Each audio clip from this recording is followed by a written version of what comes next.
Hello, everybody. If you can hear me, please type a one or just something in the chat just to make sure that I got this all set up right.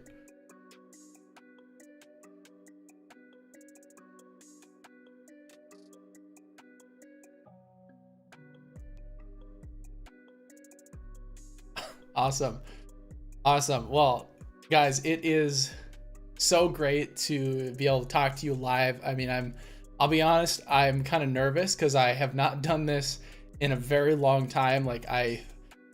Back way before I ever started doing anything about Alter Bridge, I tried live streaming. And I mean, if you've ever tried to get a channel started on Twitch, you know that it's nerve-wracking and it's hard. So this is gonna be a fun experience. So I hope you're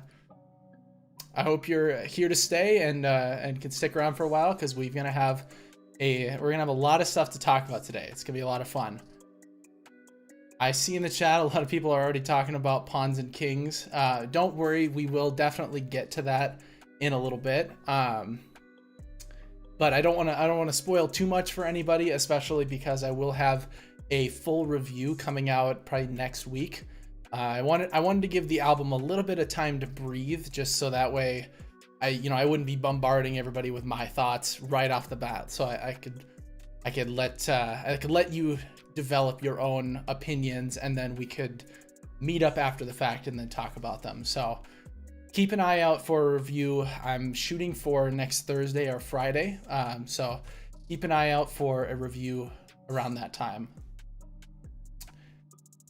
So let's see who we got in the chat here. Tile Rod, Adrian M, PBJ, Giovanni Nappi. I apologize if I pronounce anybody's names wrong. Zach White, Matthew Galaxy, Dragon Volt, RG. It is great to see you guys. Jacob Peterson. I'm very glad to have you all here.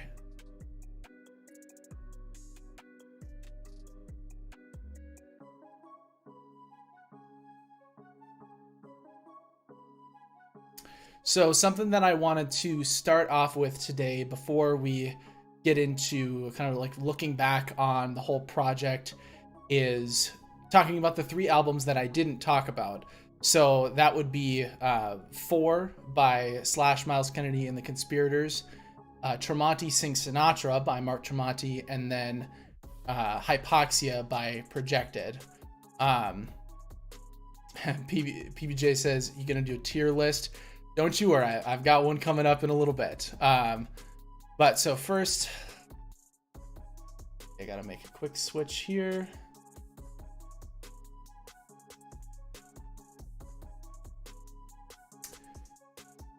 So for these 2022 albums, I felt like there was a pretty wide range of quality.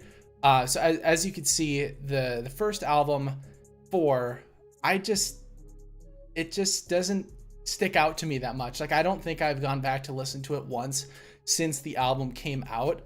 And even though like some of the songs were all right, there's just not really that much memorable quality for it. So retroactively, I'm giving it a 7.5 out of 10, just based on the different scoring system that I had set up for the Alter Bridge universe.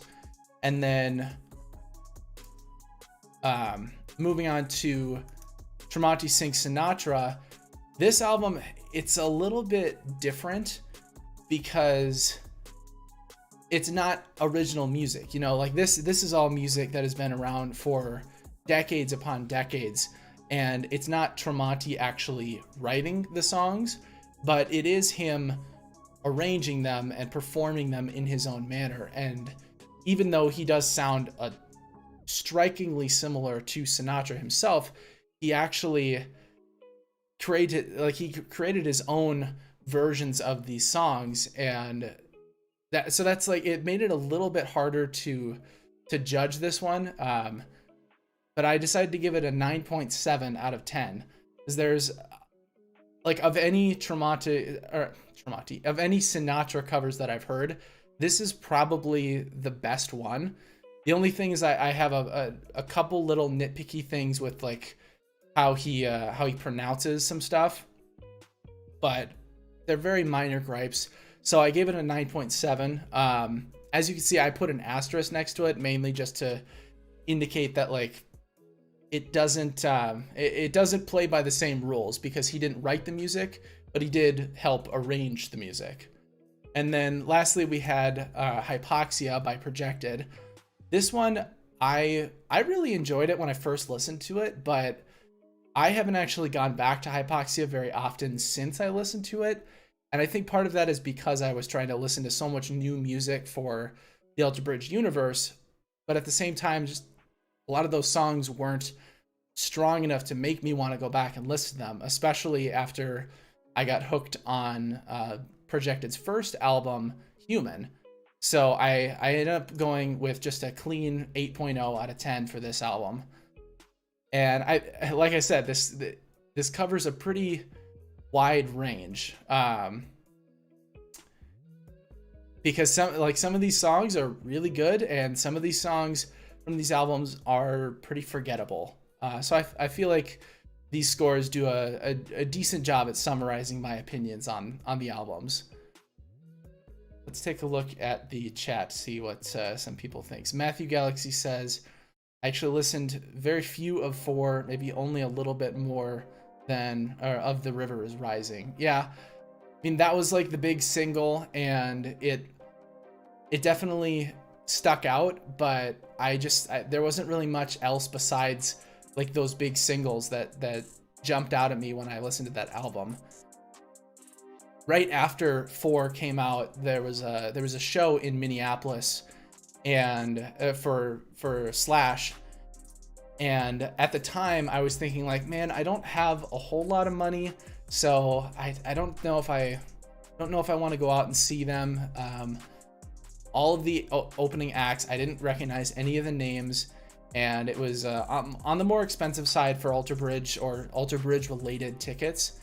So I decided not to go out and see them, but then as I started working on this project, I realized that was a huge mistake, because I mean, if you've ever seen these guys before, you know that like they're great at recording music most of the time, but really where their strengths lie is performing and actually connecting with the audience. And I guaranteed seeing Myles Kennedy and Slash live would have been so much more fun, and I probably would have enjoyed this album a lot more had I gotten to see them. So that was kind of a missed opportunity on my part. Let's see what else people are saying. BBJ says, I didn't even listen to any of the SMKC albums all the way through, only some songs off each album. Well, if I was going to recommend you any of their albums, I'd say it would be their second one, World on Fire. After I started listening to Slash and Myles Kennedy, mainly leading up to the release of 4, I really got into that album.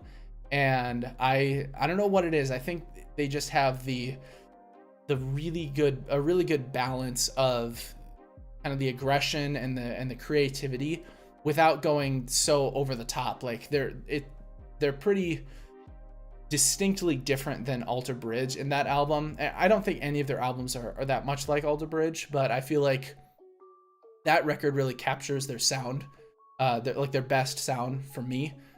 And songs like Shadow Life and Bent to Fly, Giovanni Nappi recommended, well, I guess the message is gone now, but like The Dissident and Battleground, like there's so many good songs on that album. And like I said in the video during the universe, really one of the biggest issues with it is just that there's so many songs. I think a couple of them maybe could have been cut, a couple of them could have been separated onto an EP, but you know, part of it is just the tendency of listening to shorter albums nowadays. Like you spend so much time listening to 12-track albums and 10-track albums that when you get a 17-track album, it's like completely jarring, and it takes a lot more effort than you would expect. Adrian asks, have you listened to any of the Mayfield 4's unreleased tracks? I haven't actually. I spent a lot of time listening to the Mayfield 4 as of late, but I have completely neglected all of like the bonus tracks and everything for all of these albums, other than like Alter Bridge stuff, because I already knew that. But I do want to start digging into more of like the B-sides and the unreleased tracks and stuff after this project is done. Giovanni Nappi says, I kind of agree about 4. I appreciate the will of making a one-take live album by Splash, but all of those imperfections made it too underwhelming for me. The studio album is always the best choice. Yeah, I kind of agree. I mean, I think that doing a live one-take album really only works for a select few musicians, and I think this group maybe could have pulled it off. Like Slash, you know, he's a legendary guitarist. Miles is a fantastic singer, but I don't think they're quite at the level, at least not with the type of songs that they write. I feel like they don't make the kind of music that works for a one-take situation. Like I always think more of like jazz music as working well for a one-take situation, because a lot of it is based around improv, and also just jazz musicians just kind of function in a different headspace. And when I was in college and high school, but especially in college, I was really into jazz, and I was doing like every excuse me, every jazz related activity that I could at the college. And I really loved like the improvisation and sitting down to do one take recordings of different stuff, because it felt so nerve-wracking. It's honestly like this live stream where I sit down and I know, okay, I've only got this one take. I have to know what I'm doing. I have to be really good, and I have to be willing to go with the flow. And I think, at least for me, that's a lot easier to do with jazz than it is with any other genre. So I do agree that like for most musicians, especially in rock and metal, doing a studio recording is a lot more, you're going to get a much better product if you were to just do a one take.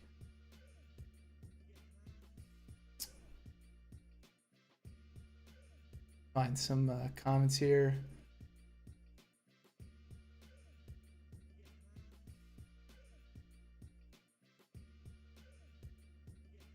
Yeah, it seems like you guys probably agree with me about World on Fire. That's good. PBJ asks, will you ever listen to and make videos on Gojira? I have never actually listened to that band before, but I do eventually want to break outside of the Alter Bridge shell. Obviously, if you've watched my channel for a while, then you know that I've been making videos about Alter Bridge for a long time, or coming up on December 16th or something will be like a year, where I've dedicated probably like 95% of my channel just to Alter Bridge. And as great as that's been, especially with the lead up to several new albums, you know, after a certain point, people are going to get tired of hearing Alter Bridge. I'm going to get tired of talking about Alter Bridge, and I'm going to need to find other things to talk about. So I would love to branch out and start doing more stuff like listening to new music, or like kind of digging into the depths of my catalog or something. And one thing I would love to do, I mean, if this kind of live stream, if you guys enjoy this type of content format, then I would love to do like live reacts to music. Might not be able to do it on YouTube, or I might not be able to save the music because of the whole like copyright stuff. But I would love to do like that kind of stuff with new music. So that might be a good way to get started on Gojira. Jose Valoria, hey, it's good to see you too, man. You also think Gojira is an awesome band? All right, I guess they're probably a strong contender for reacts and everything. So good to know. Jacob Peterson asks, what do you think of the band Five Finger Death Punch and Dream Theater? So again, those are two bands that I haven't really listened to much of. I've heard a couple of songs by Five Finger Death Punch, and they didn't jump out at me all that much. It kind of felt like there was a lot of pizzazz and production, but I didn't feel like there was quite as much support musically and everything underneath all the production. But that could have just been that particular song I was listening to, or songs from that album. You know, maybe they've changed their style at a certain point. I really don't know, because I want to say it was probably a good 5 or 6 years ago since I last heard a Five Finger Death Punch song. I know I was really into the song Jekyll and Hyde for a little while because I was just into the whole concept of Jekyll and Hyde. But then I kind of moved away from that one. That was a little bit of a phase for me. So yeah, I've never really found anything that's jumped out at me for them. So I probably need a solid recommendation, and then I could probably provide a much better opinion then. As for Dream Theater, I've heard a couple of their songs. I like them. They're just one of those bands where I've just never followed through on it. I've listened to their music a couple times, but I've just never like kept going, even though I listened to it and I thought like, wow, that's really good. Obviously Mike Portnoy is just like a legend of a drummer. So that's always fun for me to hear whenever I listen to music, is like, if there's a really good drummer, then that's always going to make me at least somewhat interested in the music, even if like nothing else about it is good. And because like Mike Portnoy, he's kind of like Neil Peart, but like in a sort of different way. You know, if you have listened to his music, I'm sure you probably know what I mean. But like they're both just incredible prog drummers, but they have very different styles. But Dream Theater is another band that I need to continue to check out, and I'm hoping that after this project is done and I have some time to start moving away from Alter Bridge, then I might add them to my upcoming playlist.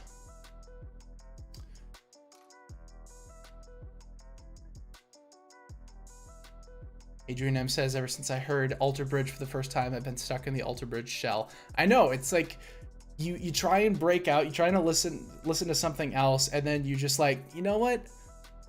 It just doesn't feel quite as good. Like I just kind of want to go back to Alter Bridge, back to Tremonti or whatever. It's like they're too good. They ruin it for everything else.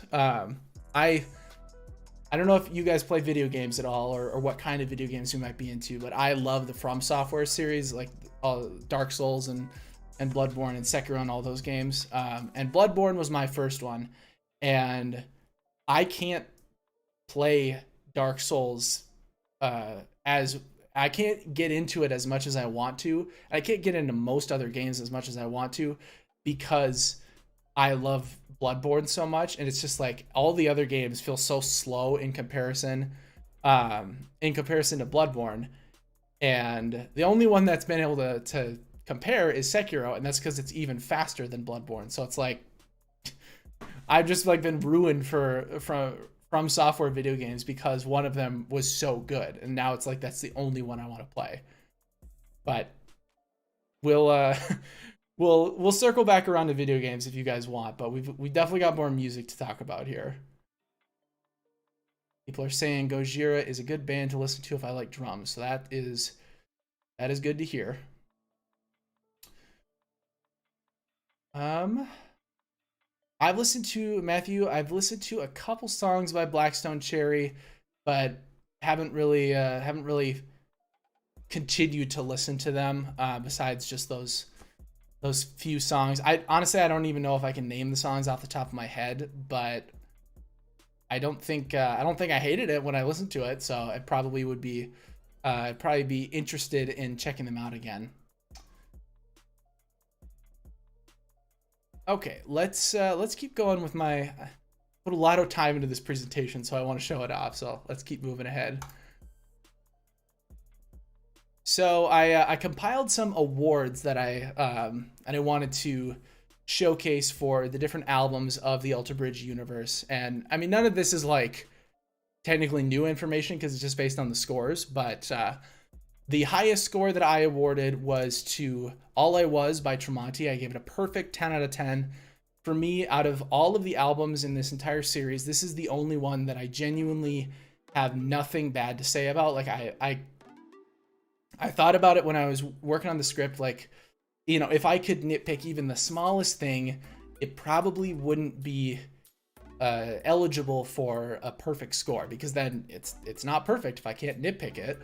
And I don't love to nitpick everything, but this one was like, I cannot think of a single bad thing to say. So I had to give it a perfect score. And Alter Bridge's Fortress and AB3 were very close. They were 9.8. And I felt like, you know, on any given day, I could probably give them a 10 out of 10, but on any given day, I might give them a 9.5. So that I felt like that was kind of a good balancing point.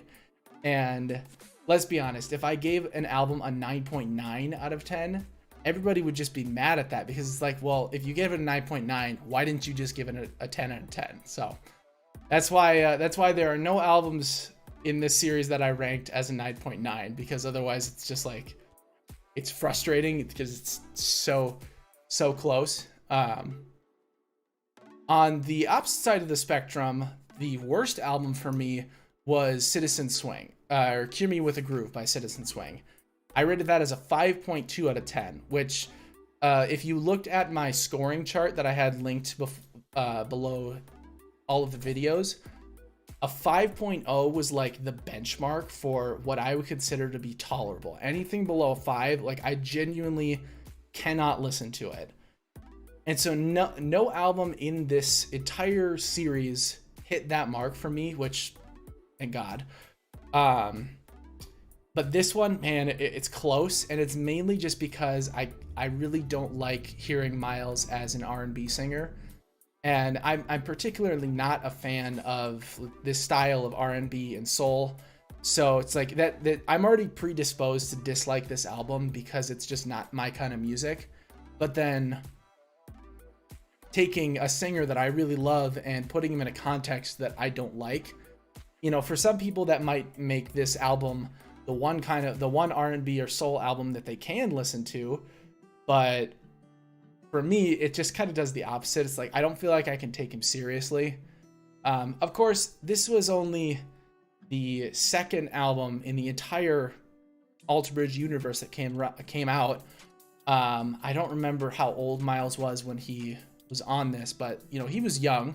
I'm sure that if I recorded an album right now, I would be like, I would despise the work I did on that record in like 30 years. So, you know, it's natural for your earliest music, like in your lifestyle, not necessarily with one particular band as evidenced by All I Was, but it's natural for like your earliest music to often not stand up. But again, you know, this is just my opinion, and I've seen in the chat a lot of people are saying like, You See It is awesome, My Way is good, but the rest of the album is kind of meh. Yeah, like, it's just, you know, that's what makes this whole process so interesting, that I could despise an album almost to the point of not being able to listen to it, whereas other people might really enjoy this and think that it's some of the coolest stuff that they've ever heard. Like, that's just kind of what makes it all interesting. So the highest artist average, and I need to credit someone for this. So, shoot, I believe their name was Yaburu, YBURU, I think was the username. I apologize if I got that wrong, but they actually totaled up the average scores for each of the artists at the end of this series and put in a comment on one of my videos, which was like, hey, that's super cool. Like, you definitely did not have to do that. But using that data, Tremonti actually earned the highest average score across all 5 of his albums, averaging a 9.6 out of 10, which, using my rating score, a 9.6 was actually the benchmark for an S tier album. So that means, like, on average, Tremonti puts out an incredible album that I could listen to time and time again. And even though technically not all of his albums are like that for me, like there are some that I don't listen to quite as often, it's still just amazing that like that average score sits right at that benchmark. And then unfortunately the lowest artist average, probably not much of a surprise, but it is Citizen Swing. The data is a little bit rough here because, you know, they only had 2 albums as opposed to Tremonti's 5, but they averaged a score of 6.1 out of 10. I'm forgetting the exact numbers off the top of my head for all of my tier rankings, but this, I believe this is just enough to be C tier, or maybe D tier. Jose, he thought it was going to be Creed. Honestly, I kind of thought it was going to be Creed too, because I really did not like My Own Prison or Weathered, but I mean, Human Clay was decent. That was like I want to say it was like a 7.5 or something for me. And then I actually moderately enjoyed Full Circle, and I've been coming back to that album a lot lately, like specific songs from the album, I should say. So yeah, so that score I think in particular brought Creed's ranking up. Let me see if I can find the comment real quick, and I could tell you what the rest of the scores were.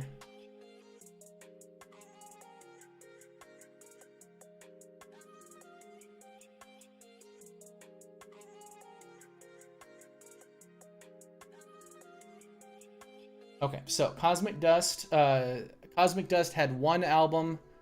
I can probably, let's do this.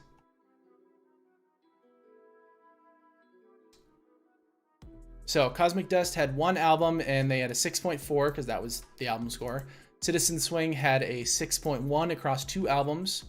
Mayfield 4 had a 7.8 across 2 albums, and we're gonna come back to this one in a second because I got something to say about that one. Creed had a 7.0 across 4 albums. Alter Bridge had a 9.2. I believe they were second place across 6 albums. Slash had an 8.4 across 3 albums. Tremonti had a 9.6. Projected had a 7.0 across 2 albums. Walking with Giants a 6.8, and Miles Kennedy an 8.9. So this list does not include the 3 albums that I mentioned earlier, the ones that came out in 2022. But I'll get back to that in a second. So I mentioned how I mentioned that we would come back to Mayfield 4, and so the reason for that is at the time when I wrote the script for Second Skin, which was their second album and final album, I mentioned at the end of the video that I wasn't entirely sure how to rank them rank that album because I really liked it, but I also wanted to be a little conservative because I knew that Alter Bridge was going to be more towards the higher end of the spectrum with like 10s and everything, and I wasn't sure if that album was on the same scale. But to be honest, since I listened to that album, I have not been able to stop listening to it, and it's probably become one of my favorite albums as of late. There's a couple things that I can nitpick about certain songs, and I don't think it's quite as polished as some of Alter Bridge's albums are, but like, man, Mayfield 4's Second Skin is fantastic record, and retroactively I wish that I had ranked it higher because I think it deserved a higher score than it got. I feel like I can pull it up real quick.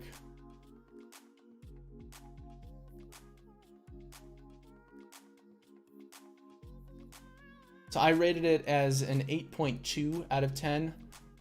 I think I probably could have rated it higher. I think I probably could have rated it closer to like a mid to high 8 instead of a low 8. Mainly just because I've been listening to it so much, and it's like I absolutely love the songs. I think Miles' vocals on that album are fantastic.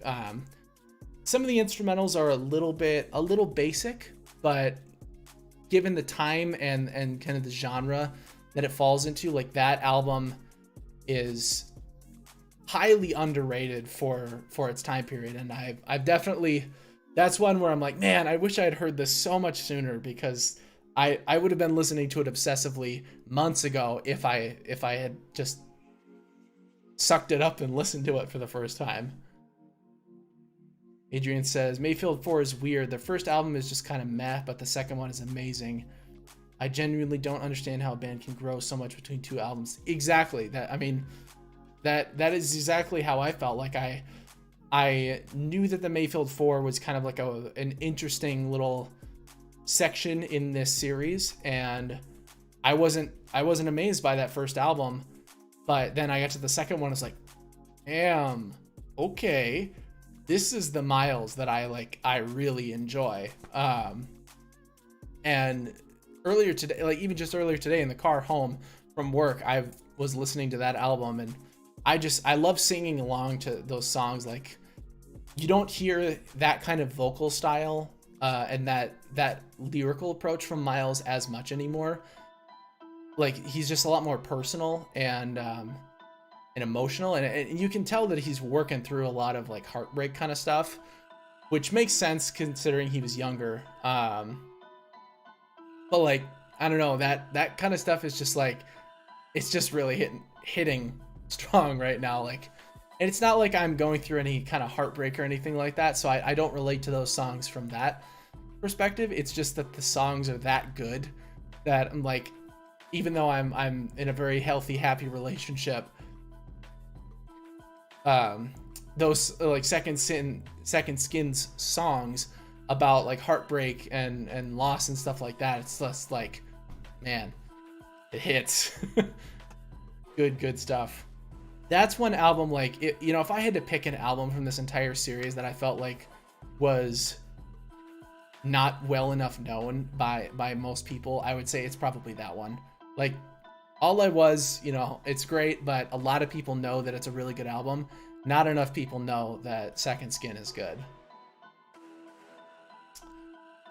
Bonnie says, I need to listen again, Marching in Time, because it didn't grow on me like Tremonti's previous albums. Mayfield 4 are great from Second Skin. I'm obsessed by Flat-Leaf's Crutch. Yeah, Flat-Leaf's Crutch was that was like the song that got me hooked on the band at first. Because I felt like I was liking the songs, but I wasn't really sold on them at that point. But then I got to that one, I was like, ooh, yes, this is exactly my kind of song. I'm really digging this. And then I got to the end of the album with Summer Girl, and then that made me want to go back and listen to it again and again. Yeah, Flat-Leaf's Crutch, great song. And I agree with Jose. Marching in Time will grow on you if you just give it some time. Like, the songs aren't quite as catchy as some of Tremonti's previous albums, which was like, that was one of my critiques of it. But I still think the musical content is really interesting and it's different, and it definitely will grow on you if you give it some time. Jose asks, how many times have I seen Alter Bridge live? So I've actually only seen Alter Bridge live twice. I saw them in 2019 for their Walk the Sky tour. It was in Minneapolis, and that was the first time I ever got to see them, and that was just like, I was over the moon. So I went to college in a city that was about 2.5 hours away from Minneapolis. So, and the concert was on a Tuesday night of all nights. So I literally just like left classes for 2 days straight and just to drive back to Minneapolis to go see this concert.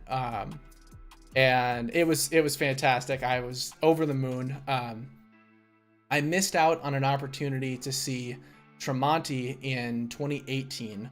I think it was it must have been a Dying Machine tour, but he was going to be in Minneapolis, but it was like 2 or 3 weekends after my freshman year of college had started.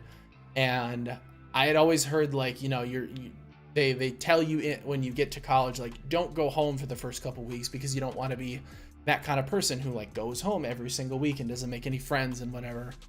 So I was like a little bit afraid of doing that. And then I had a bunch of like choir and band and all this like music stuff that came up within those weeks, and I decided not to go. Probably the biggest concert regret of my life so far, because I had a friend who went to that concert and met Tremonti.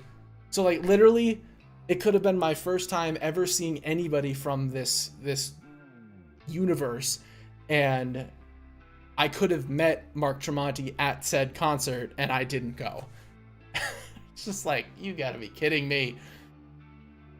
Yeah, so I've only and then so the second time that I've seen them was actually just a week ago today, or yeah, a week ago at the listening party. And so that was like completely different environment than a tour show, because I was right on the gate and the band was right there. It was acoustic, super interesting and unique experience, and I'm very grateful that I got the opportunity to go see them during that. And I know it's not feasible for them to do tons and tons of acoustic shows like that, but I mean, I really hope they do more stuff like that, so that way more people can get that same experience, because like it was awesome. Let's see, get some caught up on some questions here.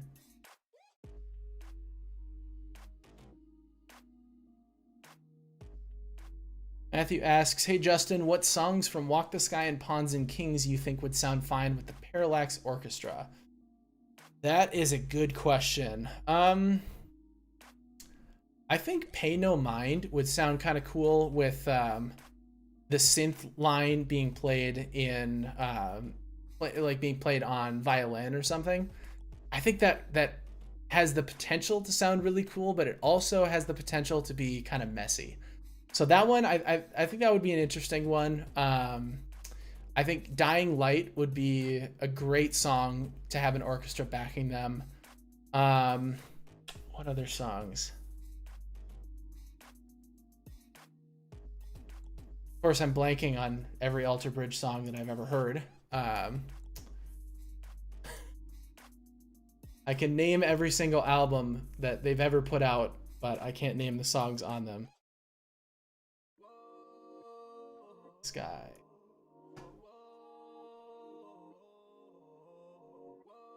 Take the Crown would probably be another good one, and The Bitter End.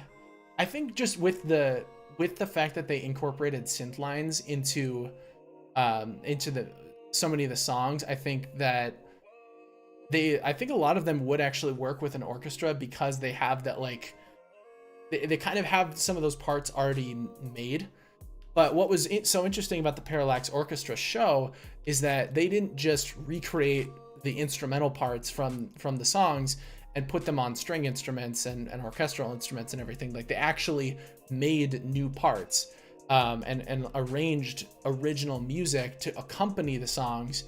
And then they just gave it to Alter Bridge, and Alter Bridge was like, yeah, this sounds fucking great. Like, let's do it.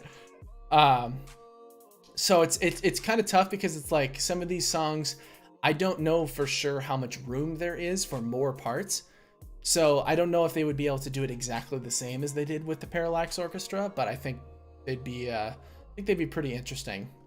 As for Pawns and Kings, I am not quite as sure about that yet. I mean, I've only listened to the album probably like 4 or 5 times so far. So that one, I'm probably gonna have to think on that for a little while. I think Sin After Sin might be kind of interesting. I'll spoil alert for my review, but that's actually one of my least favorite songs from the album. And I'll talk more about that later when we get to the review. But I think that one could potentially be interesting with an orchestra. Otherwise, I'm not so sure. I think I need to listen to them a little bit more to see if there's room for extra parts like that. And honestly, like, I didn't think that there was room for extra parts on most of the songs that they did, and then they did them and they sounded fantastic. So like, you know, they definitely could surprise us. Hope we get to see Alter Bridge perform at WrestleMania. It is on WrestleMania weekend, and they're playing at a venue that is near WrestleMania, so I think it's likely. That definitely, it could be possible. I don't really follow wrestling, but I mean, it would certainly be cool if they were able to perform there, because that, I mean, anytime that they get associated with wrestling, it like totally just pops up their popularity. So I'd love to see more people get interested in Alter Bridge, and if WrestleMania is the way to do that, then by all means. RGS, what are my least favorite Alter Bridge songs? So I've already gotten some flack for this, but I know I'm probably gonna get more flack for it. But I don't really like Brand New Start or Wayward One. Those are the two big ones that come to mind. Oh, and Break It Down. Those are probably like my three of their older music that I just don't really care for. I don't know what it is. I like the songs. They just the melodies and the riffs and everything. They just don't really work for me. I don't think that they're bad songs. I just don't really enjoy them. So it's kind of a tricky. It's a bit of a tightrope for me to walk. Because I don't want to say too much that's bad about them and piss off a bunch of people, because I know that a lot of people really love those songs, but at the same time, it's like, I don't really have that much good to say about them in the first place, but I also don't have a whole lot bad to say about them either, so that's why they fall in the bottom for me.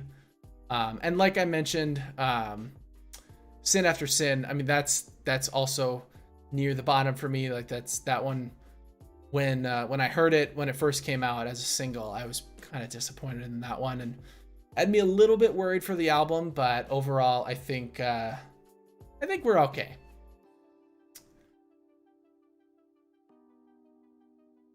Excuse me. What do I think of Silvertongue and This Is War so far? So Silvertongue, that song, it grew on me. I wasn't sold on it initially, but it's definitely grown on me. I would say the same was true for This Is War, but it has not grown on me quite as much.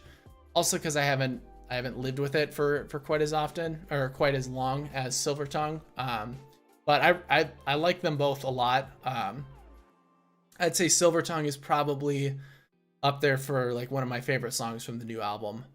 But I don't want to get too much into that, because I do have a few videos about Pawns and Kings coming out soon, so you gotta stay tuned for those. You gotta come back and keep watching. Yeah, I see some people agreeing that I have an unpopular opinion about Brand New Start and songs like those. So I got a couple more slides I want to get through here with this. So I'm going to keep chugging along, and then we'll come back to the comment section, or the chat rather. So I don't remember who exactly asked, but here's the tier list. And I did include the three newest albums, but I have not given Pawns and Kings a score yet. So once again, you'll have to stay tuned for that. And like I mentioned before, the only one that I would consider potentially bumping would be Second Skin. I think that album, I could potentially consider it an A, which I believe 9.0 was the benchmark. Oh, looks like BBJ asked. Okay. So I could consider that, but I mean, more likely it would just be a much higher B. So instead of being like an 8.2, it would be closer to like an 8.7 or an 8.8 or something. And in case you're wondering, most of these are not organized based on their scores going left to right. So it isn't like, I mean, for this one, it is where this was 10 out of 10, 9.8, 9.8, 9.6, 9.6. But this one should actually be here. So like I don't have it perfectly organized in that regard, but this is my tier list, and I'll probably share this somewhere. Oh, you saw that I made it on Tier Maker? Okay, yeah. I've never actually made one of these before, and of course, like right after I started this project, like 2 or 3 days after, then someone started a huge trend on Facebook where everybody was like ranking their albums, and I was sitting there like, oh man, they beat me to it. Like I'm about to do that, but it's gonna take me 6 weeks to get through all of them because I'm making a video for each one, and all these people are just posting their tier list right away. It's like, damn it. But oh well. But this is my official tier list, minus Pawns and Kings. I'll probably update this once I give that an official score, and maybe I'll make this public somewhere. I don't know. But then I have a couple fun facts to share about the Alter Bridge universe. So there are 382 songs, not including any B-sides, uncut tracks, bonus tracks, anything like that. If you just take the standard versions of every single album, including all the 2022 versions, or all the 2022 albums, there's 382 songs, which is just like, it's baffling when you think about how a group of 4 guys contributed to that many pieces of music in, I think it was 40 over the course of like roughly 30 years spanning 4 different decades, which is just crazy. PBJ, rank all of the songs now plus B-sides. Okay. I think that would take me that'd probably take me more than a year to try and come up with that list, because this took me like 4 months to do this whole project.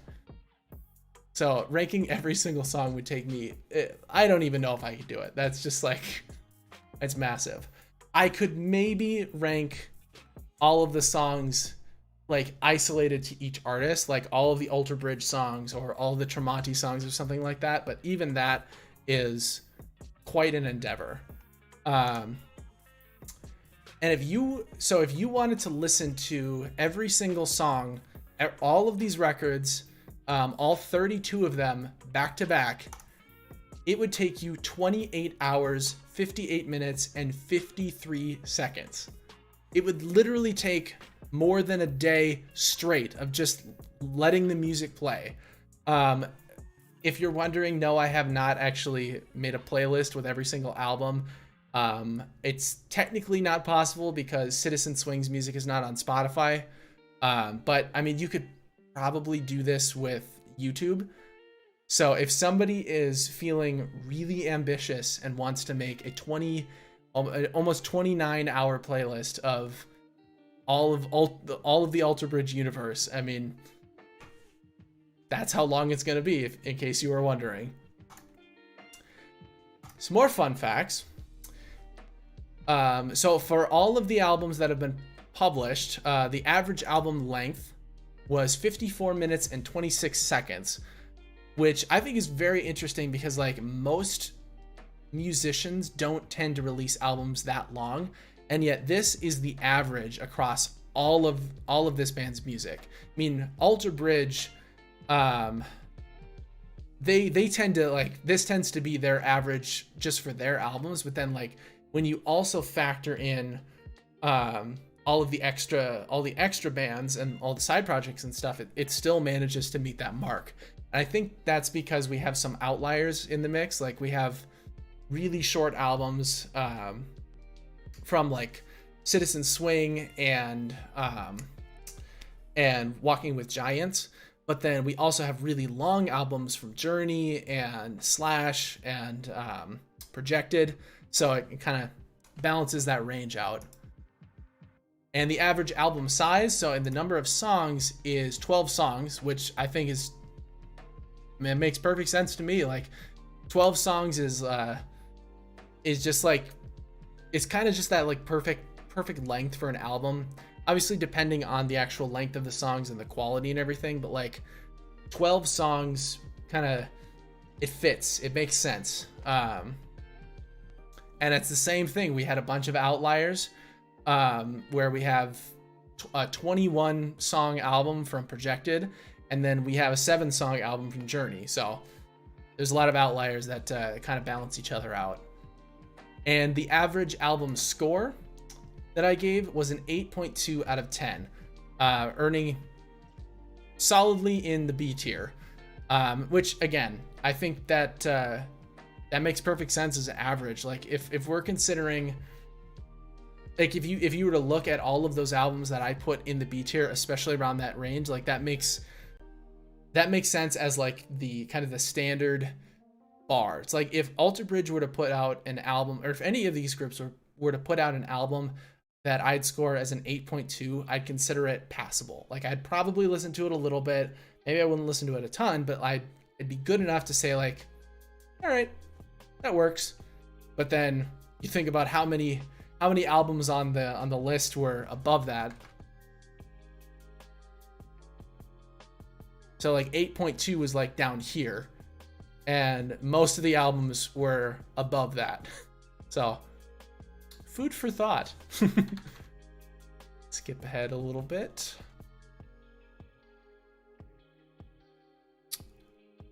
And so then I figured out what some of the extremes were. So the longest album I mentioned was Ignite My Insanity by Projected. It's 85 minutes and 39 seconds. And I can't do the conversion in my head. No, I probably can. I think it's actually,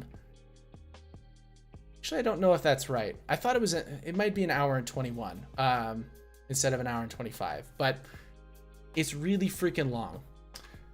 The shortest album was Cure Me With the Groove by Citizen Swing. I actually thought it was going to be Worlds Unknown by Walking with Giants, because of just how short so many of those songs were. But the fact that this album has, I want to say like 7 or 8 songs, that kind of makes up for it. And then of course the biggest album is also Ignite My Insanity with 21 songs, and maybe that's where I was getting the hour 21 from. And the smallest album was Journey with only 7 songs. So kind of crazy how often these early groups are showing up in some of my extremes, my least favorites and my most favorites, and different things like that. So what I'm listening to nowadays, in case you're wondering, obviously there's Pawns and Kings, but then the 3 albums that have really held my attention ever since I started this project would be Second Skin, The Ides of March, and then Marching in Time. And primarily this is because, for one, we talked about Second Skin. It's awesome. The Ides of March, I wasn't amazed by it when I first, when I listened to it for the project. But since then, I mean, it started to grow on me. I still think I'm happy with the score that I gave it, but I'm starting to enjoy a lot of the songs more. And I think my biggest hurdle was just that, I hear Myles Kennedy and I think Alter Bridge. And so trying to separate those two ideas is a little bit tough for me. I want to hear Myles Kennedy's solo work as more Alter Bridge music. So then when it doesn't fit into that box, then I'm like, well, no, it's not as good then. It's not as interesting. It's like, no, that's not true. There's still plenty of good stuff to listen to. I just gotta dig in and let myself enjoy it. And then Marching in Time, Marching in Time is fantastic. And I got into it a lot during the last few months, mainly just because of all the breakdowns. That album is just every song just has something absolutely fantastic in it, and it's just so heavy and angsty. It's just perfect for those moods when I'm in that kind of mood where I'm I just want to be kind of frustrated about work or about life or whatever. It just kind of works that way. And the opening track, A World Away, it's kind of blown me away with how much I liked it. Like at first I wasn't really into it. And it's because I realized the reason for it was because I listened to the live version of it that was released and not the actual recording. So I was like, man, the mixing on this is really terrible. Like, is this really how the album's gonna sound? And then so that gave me kind of a bad first impression. And then I realized, like, no, I'm just stupid, and I listened to the live version and not the actual song. And so then now that I've started listening to the real song more and more, I'm just like, this is freaking amazing. I love this so much. Oh, this is a great song. This is a great album. All three of these are great albums. So if you haven't given them time, definitely want to give them time. Grab some real quick.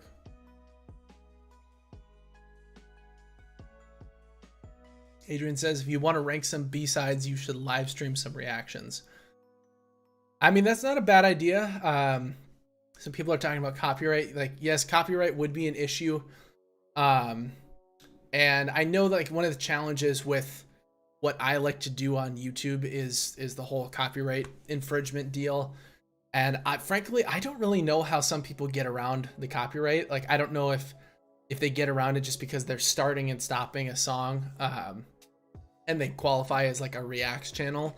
But I mean, I've posted a couple videos that had music in them, and then like sometimes they were totally fine, they didn't get blocked at all. Sometimes they just got they got copyright claimed, and then sometimes like the video actually got blocked in certain countries, or got blocked entirely because of a section, even though I only played like 20 seconds of a clip or something.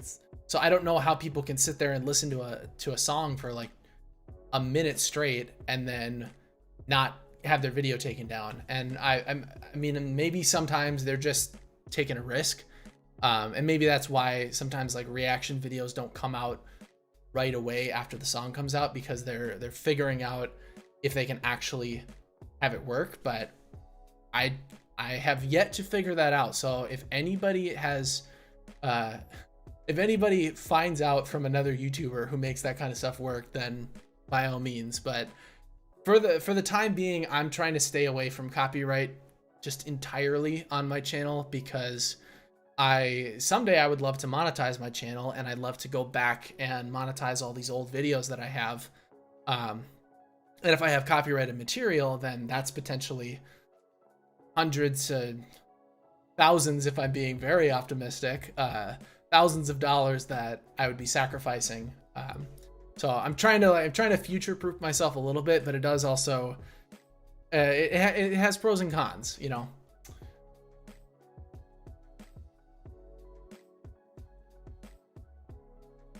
So what's next for this channel, in case you're wondering? Obviously, I mentioned I'm going to do a full album review for Pawns and Kings, and that's going to be probably late next week. I've got the script pretty much done. I need to film it and edit it and do all the fun YouTube stuff. But then following that, I don't want the conversation to end I don't want the conversation to end on Pawns and Kings. So after that, I'm going to rank every single song from the album. And some people might say that I'm going to be nitpicking the songs too much or something like that. But at the end of the day, this is for fun. And it is always my opinion. And just whatever I say doesn't have to affect anything that you believe about a certain song. But yeah, I'm going to be doing kind of an initial ranking of the songs. Following that is going to be a fun video that's sort of like a sequel to a video that I've already made. I'm going to rank every single Alter Bridge album closer. So I've made a video about their album openers, because I feel like that's one of the most important songs that you can have on an album, is the first one. Because if somebody sits down to listen to the record, then they need something that's really going to hook them in. It's like a good YouTube video. You know, the first 10 seconds, the first 30 seconds, whatever, needs to like grab your attention and get you hooked into the song and hooked into the album. But I feel like the same the same could be said, or not the same, but like a similar argument could be made for why the last song in an album is really important. And sometimes on albums, the songs are just kind of like placed in a sort of arbitrary fashion, and they're probably given some thought, but they're probably not given the same kind of thought as like a long overarching narrative or anything. But I don't feel like that's the case with Alter Bridge. I feel like they really intentionally picked their songs to put first, last, second, third, whatever. So yeah, I'm gonna be ranking every Alter Bridge album closer. But after that, I've yet to determine what I want to do. So, what videos, live streams, or other content ideas do you want to see from me? I see PBJ asks, isn't it fine if you're live streaming it but you don't upload the VOD? See, that's what it seems like that should be true, but I know that especially on Twitch, a lot of people still get DMCA strikes for using music live even though they don't use the VOD. So like I don't really want to mess with it. I might do some kind of stuff where it's like if it's an unlisted or a private live stream, then maybe that's not quite as big of a deal. But like a public live stream, I've yet to determine if that's an issue, or if that is something that I can get around if I just do the live stream live rather than uploading it as a VOD later on.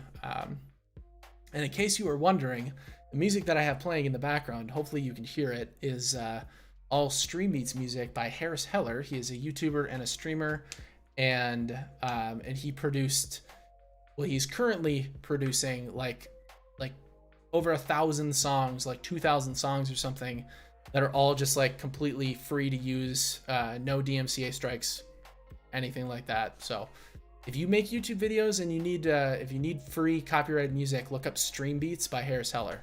Guys got your back. Speaking of openers, where do I rank This Is War? So I'm not 100% committed to this answer yet, but I'm probably ranking it either third or fourth. I don't think it's quite as good as Show Me a Leader or Cry of Achilles, but I do think that it's one of the stronger ones. I know at the end of the album Closers video, I'm gonna mention what my ranking is, like where I'm retroactively placing it. So you'll have to watch to the end of that video to see what I actually end up sticking with. See what I did there? Well, after Alter Bridge, my favorite bands are Seether, Breaking Benjamin, love Breaking Benjamin, AFI, Foo Fighters. So it would be great if you have something about these bands, but just my perspective. Yeah, I mean, I would love to talk more about Breaking Benjamin. I think that there is a lot to dissect with their music, especially. I actually ranked all of their albums in, I want to say, April. That was a very interesting video for me to produce because I had COVID when I made the video, but like I got hit with a much different COVID than my girlfriend or my brother did. We all were just like this pod of sickness and suffering. But I got hit with it the least, and I was basically just stuck with a stuffed nose and a sore throat for like 5 days straight, whereas they were like practically catatonic. And so during that time, I made a video where I ranked all their albums, but it didn't perform very well. I think it's just because I haven't accumulated an audience that's really interested in Breaking Benjamin because I've been focusing on Alter Bridge. But I mean, if there's interest for more bands like that or AFI, Foo Fighters, I would love to listen to more Foo Fighters. If there's interest in artists like that, I would love to listen to more of their music. And it's kind of like I was talking about before, where I get trapped in that like Alter Bridge Tremonti shell, and I can't break out of it because there's so many other bands that I would love to listen to, but there's only so many hours in the day. So it's like sometimes I just want to listen to the music that I'm comfortable with, and I know it's gonna get me out of a bad time, or I know it's gonna make a good time even better. So it's like I just kind of get stuck in that cycle of listening to the same stuff over and over. But I would love to break out, because some of my favorite music right now is stuff that I've only just recently discovered, like Second Skin, or I mean I've known about the Ides of March, but I haven't really listened to it until the last few months. So I'd love to break out and listen to more stuff like that. Obviously, we got to hear you talk about Gojira's drumming. Well, yes, I think that's probably a given by this point. Videos about bands that influenced Alter Bridge, which you also enjoy. Yeah, that is a really good idea, Matthew. I like that. I'm probably gonna scroll back through this chat after this live stream is done and just like jot down all these ideas, because they're very good ideas. Facts about every Alter Bridge record. That would be a fun one. I would need to do my research on that one, and I'll admit sometimes that's something that I'm not very good at.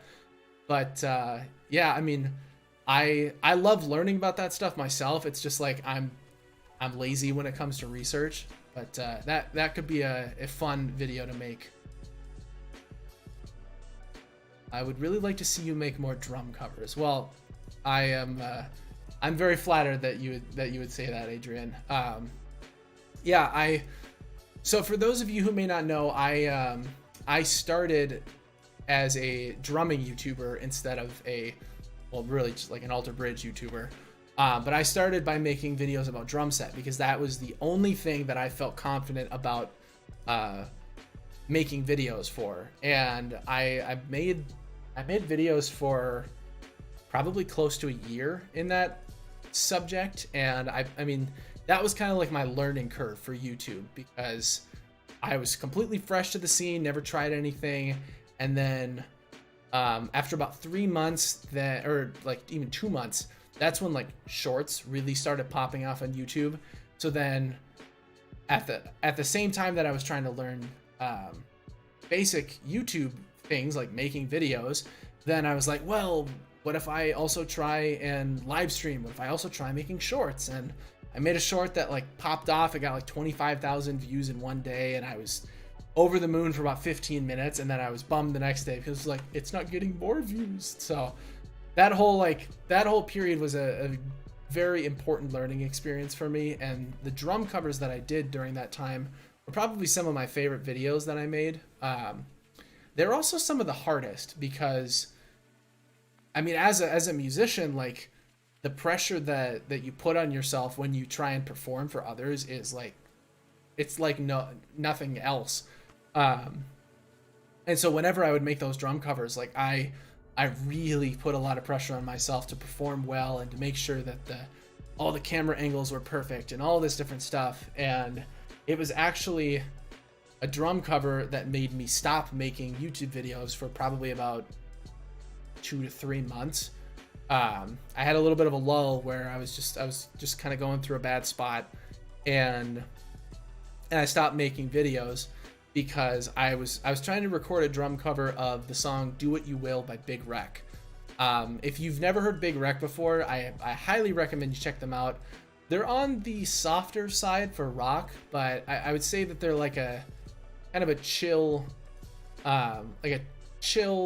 progressive hard rock band, but they're very good. Ian Thornley, the lead singer and guitarist, he has a fantastic voice. He sounds like Chris Cornell, and I love his guitar playing. Like, he's probably in my top 5 favorite guitar players of all time.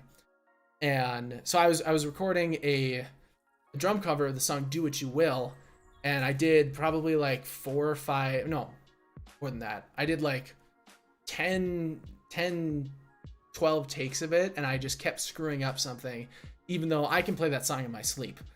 I just kept messing up little things and getting flustered with it. And finally, like on my last take, I decided, you know what? I'm going to pretend like I'm in front of a crowd, and I only get one more chance to do this. Like if I screw up, I am done. I'm not recording this song anymore, and I'm moving on to something else. And I played that song perfectly then, because I was envisioning myself in front of a crowd. And you know, when you're in front of a crowd, you only get the one chance. Like you don't get opportunities to go back and fix whatever it is that you just messed up. You just have to roll with it. And so that change in mindset completely transformed the experience for me, and I suddenly was like able to focus and play exactly what I needed to.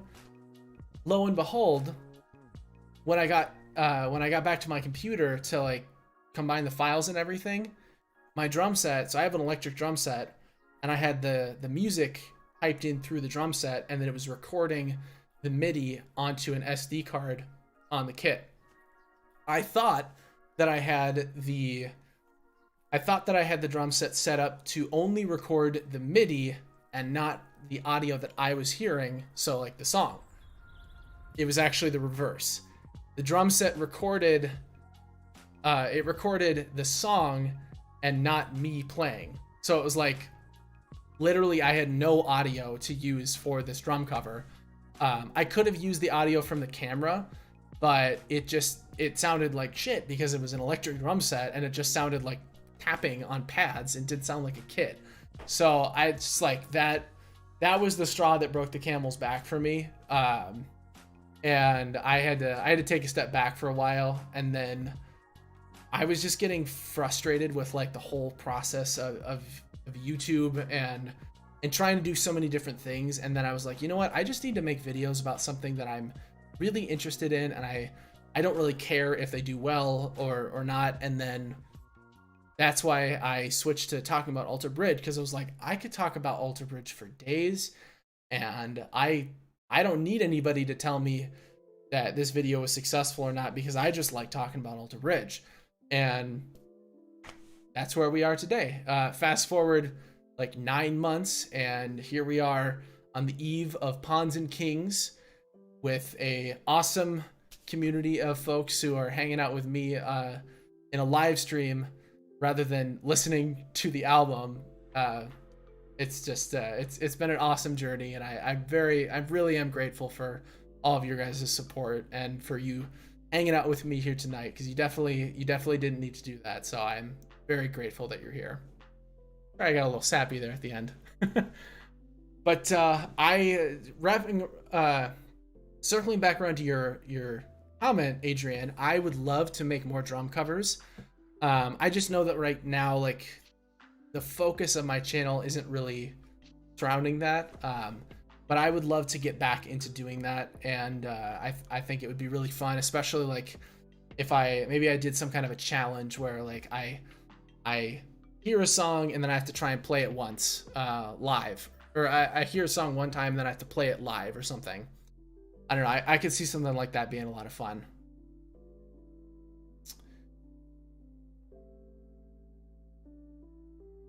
Maybe reviews about video game soundtracks. Okay, it's funny that you say that, because I kind of around the time that I was considering switching to Alter Bridge stuff, I was also thinking about, well, I also really love video games, so maybe I'll do video game content. And I started writing a script about Bloodborne, and it was going to be like this long expose on like how playing From Software games is like good for you on a personal emotional level. I had other things come up, and I had other videos that I wanted to make that were more timely, so I kind of abandoned that script. But I would love to revisit video game content. I don't know if it has a place on this channel, but I would love to come back to it at some point, because I've got a whole side of me that I don't really get to share on this channel, because it doesn't really come up. So I'd love to talk about video game stuff, and especially video game soundtracks. There's one thing in particular that I wanted to talk about with Bloodborne, about how the soundtracks to some of the boss fights actually match like the emotion of the fight. Like you fight a character named Lady Maria, and it's like this sad duet between a cello and one other instrument, and it's like it kind of sounds like a dance, and that's because the two instruments represent your character and the boss in a sword fight, kind of dancing around the arena. So it's like there's so many little things about video game music that I'd love to dig into. So maybe someday if I have a lot of interest in it from my community, I would love to dig into that. Semtex, that's a great name. I love your vids, man. Keep it up. I was thinking about a video talking AV songs that have never been played live or rare songs on the set list. That might be a good idea.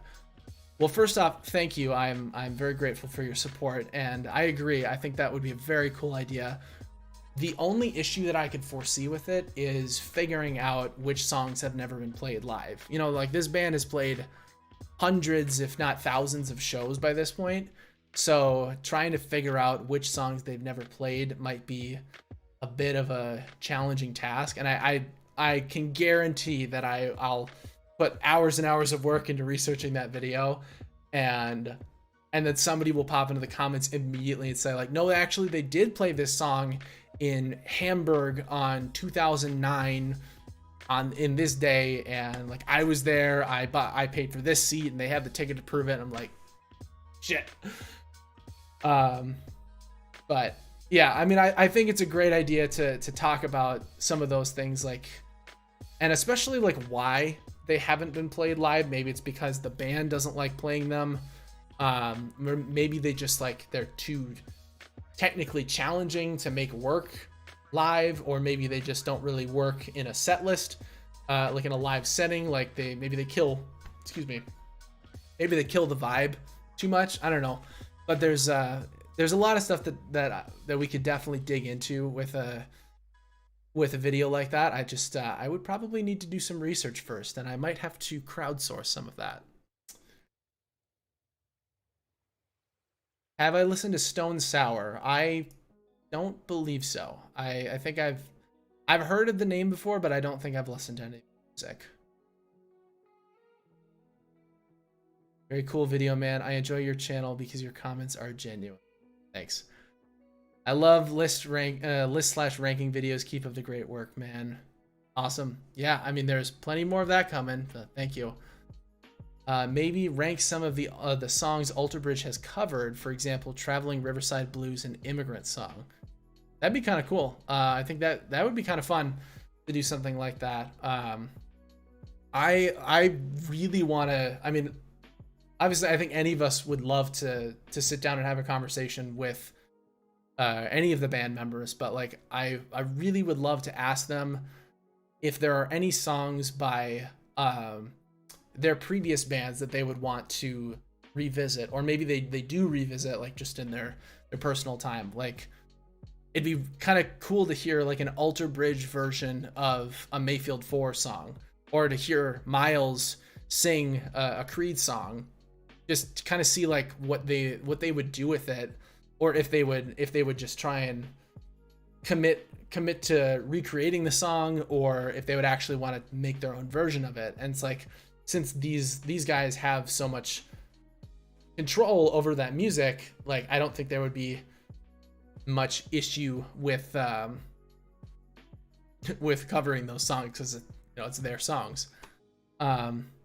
Adrian says, yeah, Miles often covers Mayfield 4 songs on his solo tour. Yeah, and that makes perfect sense, because it was his songs, and so it works out. But like, I want to see how they do covering songs that they didn't, like maybe that one of them didn't write or something like that. Like Miles doing one of Mark's songs that, yeah, exactly, PBJ. Mark doing one of Miles's songs. I think that'd be awesome. I'm sure that like if he tried to hit some of the notes that Miles hits, it might not work. But if they were doing it, like if they were genuinely trying it, they'd probably have to reorchestrate it, or maybe change the melody or something. I imagine a lot of the melodies would be sung down an octave if Mark was trying to do them. I think it'd be really cool. should make a video about best Miles Kennedy moments. That is a great suggestion. For those of you wondering, the person who asked about Taylor Swift is, well, let's say she and I have a history. She also suggested if we can see my cat. Well, if you guys want to see my cat, then feel free to let me know. Marcus said several times that they don't cover Creed songs, but it'd be interesting to see it. Yeah, I mean, it makes sense that they with like the stigma around Creed and Alter Bridge and everything, it makes sense that they'd want to distance themselves from it. But I still think it would be interesting to see, maybe if they just had like a behind the scenes thing of them trying it. Like I think it'd be interesting to see that. Excuse me. I'm not used to talking this long, so my voice is cracking and sound like I'm 16 years old. I wonder if Miles will do something for Mark's Take a Chance for Charity movie. That I could see that happening. I don't think he'll do anything with the Sinatra stuff because that's Mark's thing. You know, I don't think he's gonna touch that. But like, I could definitely see him maybe hosting a benefit concert or something, or just getting involved in some way. I mean, those guys are such great friends. I wouldn't be surprised if they've already talked about it and maybe there's something in the works. But like they've got plenty of stuff that they're trying to do. They're about to go on tour. You know, they've just got a new album out. Like they've definitely got a lot on their plate. So that might be further down the road. BBJ says, go get the cat. All right. I'll be right back then. Just to forewarn you, he's a noisy one.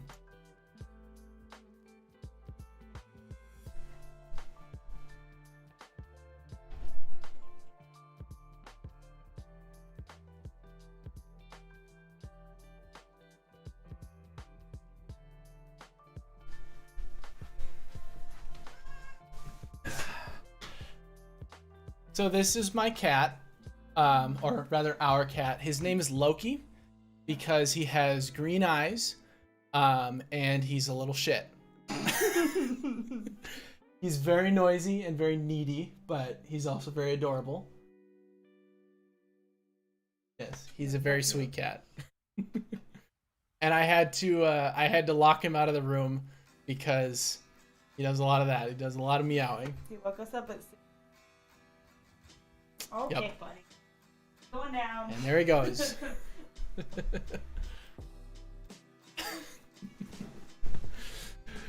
Yes, he's a good kitty.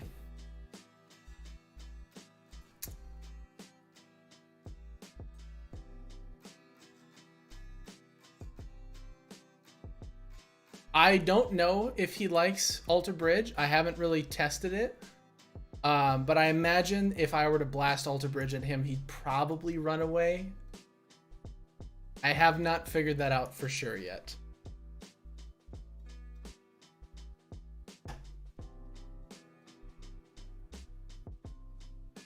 Considering that Miles has played everything from jazz fusion to alternative metal, I imagine it would be kind of hard for him to do something out of his comfort zone that would appeal to his audience.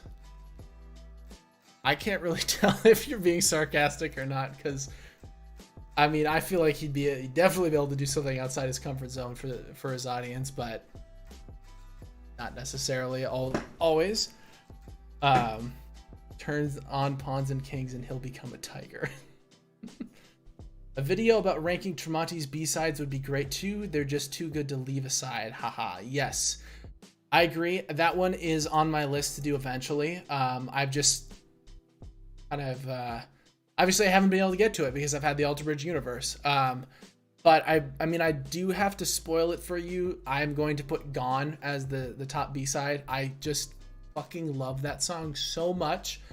That was, let's see, last year. That was my second most listened to song on Spotify aside from Marching in Time. And I was kind of surprised by that because I thought it was going to be number one. So sorry for the spoiler, but I mean, it'd be fun to see how the other ones, how they all kind of fall into place. Because I mean, Tremonti doesn't have a whole lot of B-sides, but he has a few, and I feel like they're a lot more polished than most of Alter Bridge's, because like a lot of Alter Bridge's B-sides come from the earlier half of their catalog. But that being said, like I feel like the Tremonti B-sides don't really make much of an appearance, whereas like the Alter Bridge B-sides have really become a lot more popular in the last few years, mainly because of the O2 Arena album. Yeah, Gone is amazing. It's such a good song.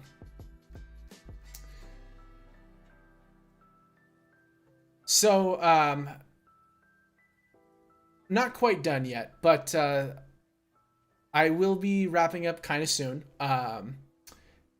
But one thing I did want to talk about was the process of how this whole project came into being, because I think it's kind of a funny story. I'm definitely the type of person that's like, once I set my mind to something, I am not going to get pulled away from it. Like on a big scale, like for little things, I definitely am like, ooh, this thing, oh, that, oh no, we need to do that. For work, I'm trying to create a manual for everything that we have to do for our department, because when I came in, we had absolutely nothing. And that has been the worst task of my entire life, because there's so much of it that's like, oh, well, to do this task, you also need to know about this. And to do this thing, you have to know about this vendor that we order from. And I just like go down the rabbit hole, and I write like 12 different pages about all this stuff we need. And I realize I never actually finished the one that I started on. And it looks like I didn't actually accomplish anything, because all of it is just buried in these subpages upon subpages. And long story short, I get distracted by the little things, clearly, but then when it comes to like big projects, I really just like, if I get the idea in my head, I just like focus in on it. And so around probably like April or May, I just was curious about how many albums this whole like catalog was comprised of. And I did the math. I counted everything up, and I was like, huh, interesting. It's like basically the amount of days in a month. That's kind of neat. And then I had the idea, because someone had asked me if I was ever going to rank every Alter Bridge album, and I was thinking like, yeah, I might do that at some point. It might be kind of interesting to do a video like that. I mean, it'll be a big one. I ranked every Rise Against album, and that video was like 35 minutes long. I've since become a little bit more concise with my writing, so like I could probably cut that album or that video down a little bit short if I wanted to, but like it would be a long video if I tried to rank every Alter Bridge album in one sitting. But then I started thinking, and I pulled out a calendar, and I was like, I wonder how many days there are in between Pawns and Kings and Labor Day. Because I was like, you know what? I think it kind of checks out. Like it kind of works out. And I figured, okay, so if I ignore weekends, what if I put out a video every single day from Labor Day until Pawns and Kings? And it lined up almost perfectly. Like it was if I started the day after Labor Day, the Marching in Time video would have been today. And then I realized, oh, wait, I think it would have been yesterday. It would have been yesterday. And then I realized I missed an album with Worlds Unknown. I realized that about halfway through starting like the planning for this. And so then I had to push everything back, or start everything a day earlier. But it was like, man, that works out perfectly. How these albums, if I start Labor Day, I can literally put out a video every single weekday and have it be done perfectly in time for for Pawns and Kings. And like that period from Labor Day to now is like the prime hype period.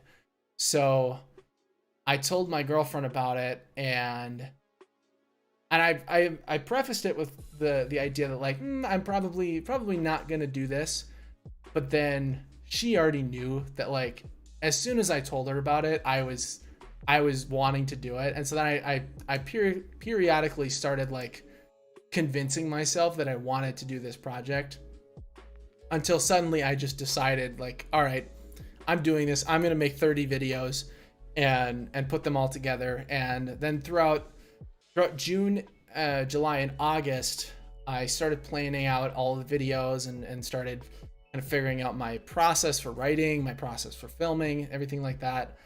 And it started out really slow, but then by mid-August, I mean, I was cooking through videos. I was churning them out. Like I did 8 in one sitting. It took me about 5 days to produce 8 of those videos.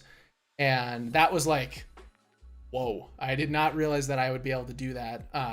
But it, in addition to all of the benefits of being able to produce this series, and make these videos, like one of the biggest things is that I feel like I improved a lot as a YouTuber, and I hope that you guys have seen that too. Because I feel like the videos definitely improved as they went on. And I mean, I think that's evidenced by how many people were interested and commenting and liking the videos as they went on.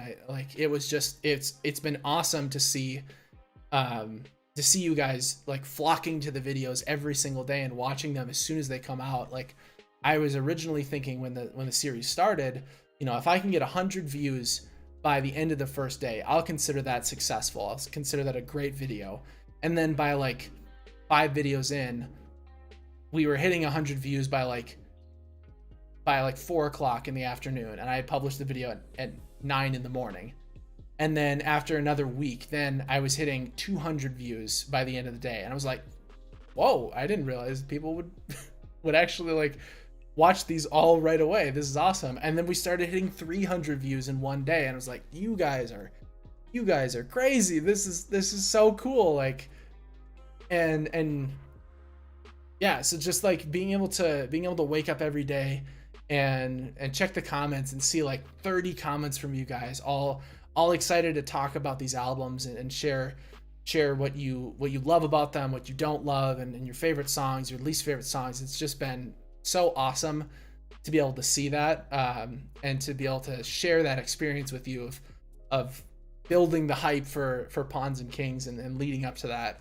And so I really am grateful for all of your support. And it's bittersweet that the series is done now, because I'm like, man, I woke up this morning and I didn't have a new video being published that I could go out and like check the comments and see what people thought. But I mean, I hope that you enjoyed the series. It seems like from the chats and the comments and everything that you guys did enjoy it. So that's awesome to hear. So I hope that you enjoy the series, and I hope you enjoy what's to come on my channel, because I'm going to keep talking about Alter Bridge for a while, but at some point if he just says I'm going to cry, I'm not going to cry. I'm not getting emotional right now, other than very happy. But I hope you guys are excited for what's to come on this channel, because I've got a lot of good Alter Bridge stuff planned, and you guys have given me a lot of great ideas for even more videos that I can make. But then I really want to grow this channel and see it expand in ways that I can't even imagine right now. I've found that, especially over the last couple months, like I would be really happy if this was my day job, and if we got to do this kind of stuff all the time. Like I was super nervous for this live stream, and after like 20 minutes, I was having a lot of fun, and I'm loving being able to talk to you guys in the chat. So we might be doing live streams more often in the future. But yeah, so stay tuned for more videos from me. because I'm just getting started. I think that hopefully this channel will be much different and much bigger by this time next year. And if not, so be it. I'm just gonna keep putting out videos that hopefully people enjoy, and the more I can get involved with you guys, and the more that you can get involved with my videos, the happier I will be. Because I think having the community engagement and participation is really what makes this kind of stuff fun. Like, you know, it's one thing to just talk to a camera, but then to talk to it and actually get a response, you know, even if it's delayed or something like that. But like, you know, being able to talk to the camera and see a response in the chat or in the comments or anything, it's an awesome feeling. So I hope we can get people more involved. And so speaking in the along the vein of growing the channel, I don't love doing this, but I am going to do it just because. If you would like to support me and this channel financially, I do have a donation link in the description of the live stream, and it'll be in the description after this is uploaded back to YouTube as well. All of the money that gets invested in to that link goes straight back towards the channel, either for hiring thumbnail editor or video editor, or somebody to help me write scripts, anything like that. I mean, I have a good job. I'll be honest. Like I have a well-paying job, and it offers me the flexibility to make videos. And so really, I don't need money to to support me financially, like support me. So if you want to donate to help grow this channel and help me produce bigger, more ambitious videos, then that's awesome. But if you are content with just watching videos and commenting and whatever, that's totally fine too. Like I'm not demanding or expecting anybody to give me money, because I know that there are many more people in the world who need it more than me. But if you feel that spirit of generosity or something moving you, and you do want to support this channel, then I am very appreciative of it. And so there's a donation link in the description if you'd like to contribute. But again, it's not expected or required or anything like that. What you can do to support, if you don't want to use money, is you can share my videos and like them and subscribe them and do all the fun YouTube things, because all of that's free and it's all very helpful. So thanks for that. I'm going to stick on for a little bit longer in case you guys have any questions or if you want to talk about Pawns and Kings. But I've gone through pretty much everything that I wanted to talk about in this live stream. So if there's anything else that you've been itching to ask me, then feel free to do it now.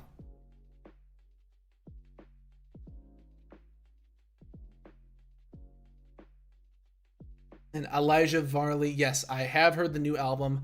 I've listened to it probably about 5 or 6 times, including when I heard it at the listening party in Orlando about a week ago. Yes, I plan to listen to it probably nonstop tomorrow as well. And I haven't decided on like an official placement for it yet, but I would say that it falls probably within my top 4. It's not quite as good for me as blanking on the names, AB3 and Fortress. I think those albums are just like impeccable. But I've yet to decide if I like it more or less than The Last Hero, because that's one of those albums where I think it's a lot better than people give it credit for, but it's not perfect. So it's like it's kind of in that perfect spot with Pawns and Kings right now. So I gotta kind of listen to it a couple more times and think about that before I commit to an official placement. But it's definitely within the top 4 for me, potentially top 3. my cover, or my opinion of Miles's cover for Hallelujah. I think it's awesome. It's just beautiful. That's one of those songs where it's like I had a ridiculous obsession with it growing up. This is gonna be funny. So growing up, I had like a weird familial connection, sort of like family friend connection to a band called the Hey Goods. And you've probably never heard of them before because they don't match any of the kind of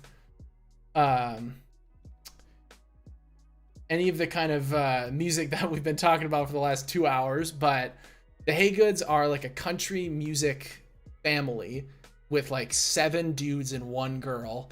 And the as people, they're not the best, but they are decent musicians. And for a while I was kind of into them because I grew up kind of country. I know you never think it, right? But they had a cover of Hallelujah that I really, really liked at the time. This was like 10 years ago. Just keep that in mind. I really like their cover. Since then, I've grown to dislike them, and I don't particularly care for their version anymore. But like that kind of created a fixation on Hallelujah for me. So Miles's version has just like kind of filled that niche, or filled that like hole, if you will. I still would say I think I would still prefer Jeff Buckley's version over Miles's, but I mean, can you blame me? I mean, even Miles prefers Jeff Buckley's version, so like, yeah. Excuse me. Yes, Jose, I was at the listening party, and I mean that was a whole deal, and I can definitely talk about that if you guys want to hear it. So obviously the party got moved because of the hurricane, and me not having a whole lot of money to spend on travel, I was freaking out that I wasn't going to be able to go since it had been moved, because all my hotels and my car rental and my flight and everything were non-refundable. And this was like when I found out and I started panicking and trying to change everything. That was a little bit before all the airlines and stuff finally realized, like, oh shit, there's a hurricane. Maybe we should stop being greedy and actually let people change their flights. And so I was freaking out about it. I had like one of the worst days I could in like a recent memory, just trying to figure all that stuff out. And my girlfriend, who was on here earlier, she was supposed to come with me down to Orlando, and I was only supposed to be there, or like I was supposed to be there over a weekend. I was only gonna miss like 2 days of work. I had it all worked out. It was great. And then Hurricane Ian comes and screws everything up. But thankfully I was still able to make it out to the party. And the first couple days that I was there, like the first day that I was there, it was a little dull because I didn't plan very well. And I was there on my own, which is like something I'd never done before. So that was a little strange. But then on the second day, I like actually spent some time like planning out my vacation. Who would have thought that might make it more fun?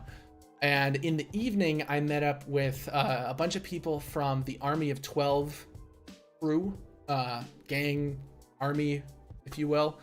If any of you guys are not part of Army of 12 on Facebook, I highly recommend that you join the Facebook group.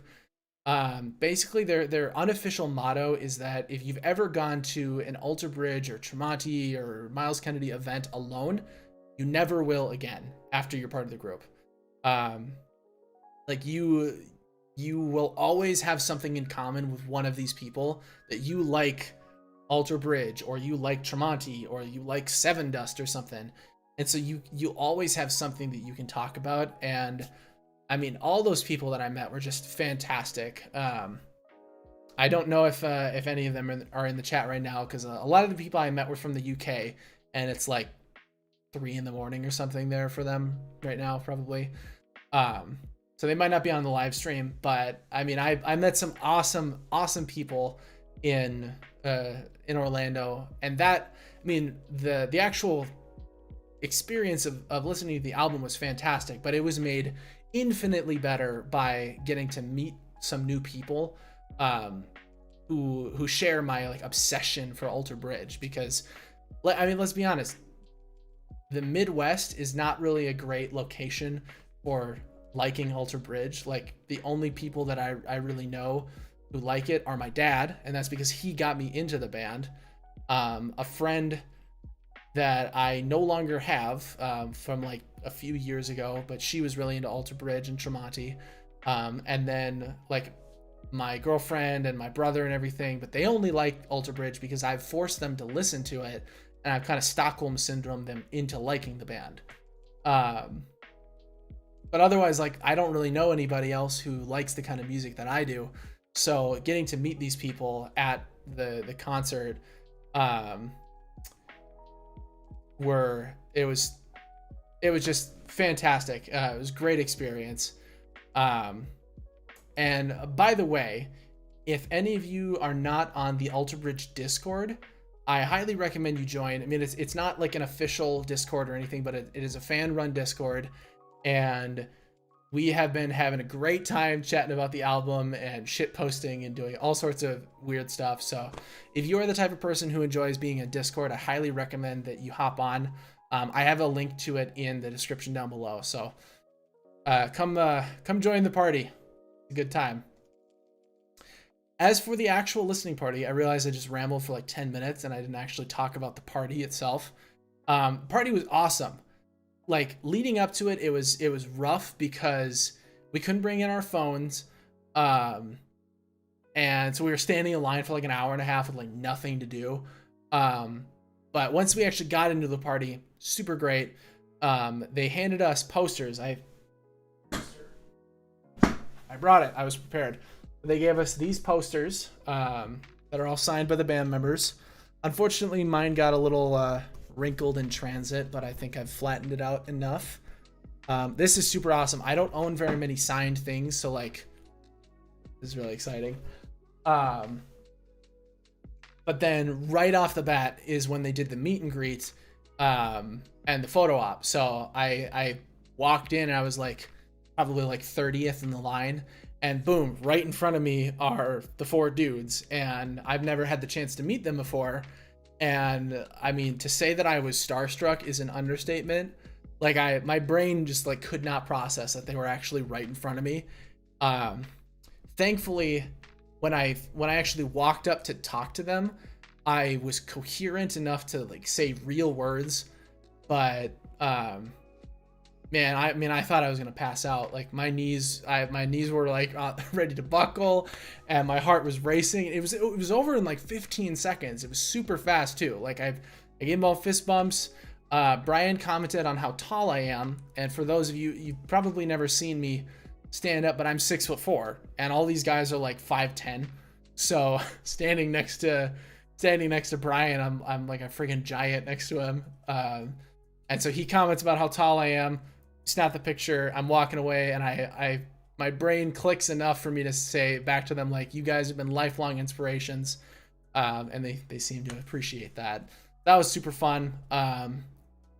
Then listening to the album was great. The only problem is that they made it so fucking loud that like you could not think about anything but the music. And even then, it was like really hard to get the details of the songs. Like, you could mostly hear what Miles was singing, and you could get the gist, but like you couldn't really get the details. It was just like overtaking you with all like the power of the subwoofers. If I had earplugs, it maybe would have been a little bit better, but like I was raw dogging it, and my ears were not happy about that afterwards. But like you could feel just like the power of all the songs, and if anything, that was probably the most important part of the experience, is that like I walked away from that feeling like the songs were going to be big and forceful and full, and I was worried that like maybe the songs aren't going to be like that and they're going to feel kind of like unsupported and lame. I don't know.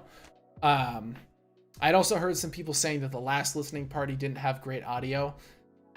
I mean, I wasn't there. I couldn't tell you, but I was worried about that, and that was not the case here. I think maybe the audio was a little bit too much, but otherwise it was still very, very fun to hear all of the songs. I didn't want to say too much about it at the time. Like, I didn't want to post too much on my community tab or anything, because I mean, you can't really formulate an opinion on a song where all you can hear is just like, because it's so loud.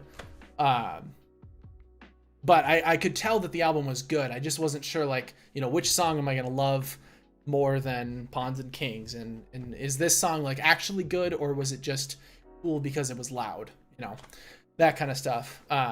So then following the album, that's when the band came out and did the performance, and it was a little unstructured, but that kind of made it more fun. Because they came out, they would play one song, and then they would do Q&A, like 2 or 3 questions, and just kind of alternate back and forth. And the questions were great. We got a lot of great answers. I think if I start going into detail about all of the questions that were asked, then for one, I'm not going to remember half the answers, and for two, we're going to be here for another hour, and I don't know if my voice can take that. But a lot of great questions. Probably one of the coolest parts about the concert, though, was that they played some songs that I never thought I would hear them play live. So, like, especially they played In Loving Memory and Lover, and 2 songs that I never thought I would hear live. I figured that those had been archived and would never be approached again. They played Burn It Down. Let's see, they played, I think it was 8 songs. So see if I can remember the order. Before Tomorrow Comes, Burn It Down, Lover, In Loving Memory, Watch Over You. They played Silver Tongue, so this was an acoustic concert, keep in mind. Hearing that song acoustic was really cool. Like, I didn't think it would, I wasn't really sure that would work, but that actually, it kind of worked out. The only problem was that right before the first chorus, you know how there's like that kind of, it's a little messy of a breakdown. I don't want to just like start tapping it or singing because it sound horrible, but I hopefully you know which section I'm talking about, but it's the pre-chorus, the little rhythmic breakdown right before the first chorus, and that section was a little messy, but I mean, it was brief. It was like 2 seconds. And that was because they said that they've never played that song live before, and they haven't really practiced it very much because they haven't prepped for the tour yet. So that was a little funny. A couple times Miles forgot lyrics, or like switched up lyrics and sang a line like one spot early. Also very funny because you're surrounded by 400 plus people who all have the lyrics of these songs ingrained in their brains, so it's like if you sing a wrong word, they're gonna know. And of course they closed with open your eyes. You know, how can they not? That's the staple. I personally feel like they have better songs that they could close a concert with, but at this point they've done it so many times that it's like people are gonna be disappointed if they don't end a concert with that song. So yeah, overall listening party was a fantastic experience. But like I said earlier, really one of the things that made it so great was being able to share the experience with people that I had just met, and I was like, man, these are my people, you know, like these people are like you guys, like you love Alter Bridge, and you're excited to talk about it and share things, and you go out of your way to listen to the music. It's not just something that I have to force you to do. So it was really a special experience, especially because of the community that I got. I mean, I'm still wearing my listening party wristband that was provided by one of the fans, and I got a little keychain that says Army of 12 on it, and it's a wooden guitar pick, and that's probably going to stay on my keys forever now.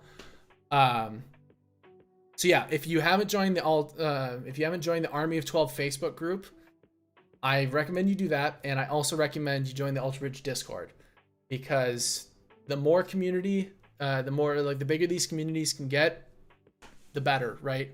Because then Ultra Bridge just gets more and more popular. These guys make more money and can do even more awesome things. So good things all the way around. And one final thing I will say that was kind of cool about the listening party, John Connolly was there. I just happened to see him walking out of the venue, like, right as I was leaving, and a couple of guys next to me were like, "Oh, hey, that's John Connolly," and they said hello, and I was like, "Oh shit, yeah, there he goes."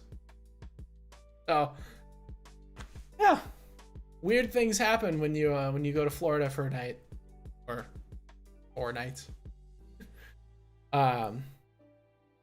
Yeah, I mean, unfortunately I didn't get the chance to, like, really talk to any of the band members or anything like that, but I mean, maybe if this channel takes off, maybe in 6 months or something, who knows, maybe I'll be able to land an interview with them.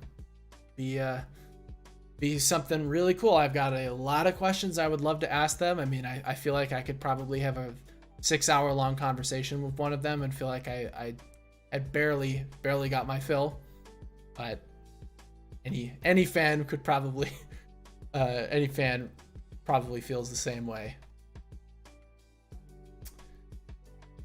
Yeah. All right. Well, I think I'm gonna have to wrap it up there for the evening. I'll just say I'm so grateful that you guys were able to join me here tonight, especially when many of you have the opportunity to go listen to the album now, and so instead you spent this time with me, or maybe you were listening to the album while you were watching me. I mean, that's totally possible.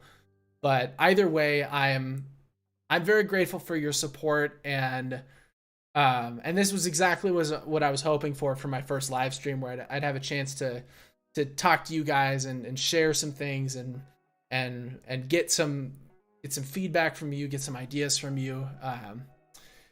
Yeah, I mean, like, a lot of YouTubers, they might consider taking a break after doing something like this, but I promise you, I'm just getting started. I still got a lot more in the barrel, and I think as the next few weeks and months progress, we'll keep talking about Ultra Bridge. We'll talk all things Pawns and Kings, and then we'll start to move out from that. You know, we'll start talking about some of the bigger Ultra Bridge stuff, like the best Miles Kennedy moments or Tremonti B-sides, and then maybe if there's enough interest, then we'll move to other bands. And if you guys are interested in seeing more live streams like this, I would be interested in continuing it. So let me know in the chat, in the comments. I have a poll coming out on my community tab, so you can overwhelm me by hitting the yes, do more live streams button.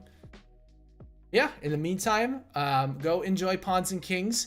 Have a fantastic evening, middle of the night, wherever it is, wherever you are while you're watching this, and I'll see you soon.